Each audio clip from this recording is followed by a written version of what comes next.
Maryland's Democratic Party took a big turn to the left last night, and it turned its back on the old guard in the statewide primary election. Now, the question is whether that will be a winning formula for the party against the state's moderate Republican governor in November. Our Scott Broom tonight is taking the pulse of what the pundits are calling a progressive blue wave in Maryland. Call him a Bernie Sanders-style Democrat. Voters in Maryland now have a clear choice. Ben Jealous, the former CEO of the NAACP, won the Democratic primary for Maryland governor last night by a big margin. And current governor, Republican Larry Hogan, started blasting away first thing in the morning. Even the Washington Post called Jealous's programs pie in the sky. Hogan with a campaign ad up on Facebook portraying Jealous as too extreme for the mainstream. It's time to shake it up.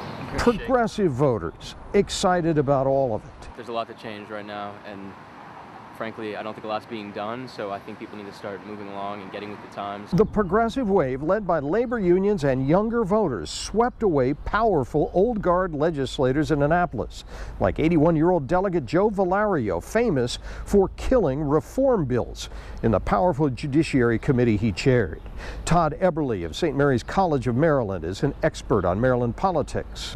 Last night was a really bad night for the Democratic Party establishment in the state. In a primary election, turnout is always relatively low. It is the most committed voters who tend to turn out, and in this age of Donald Trump, that is progressive voters. Turnout was a dismal 24%, but powerful unions like the Service Employees International Union got their people out, changing the direction of Maryland's Democratic Party.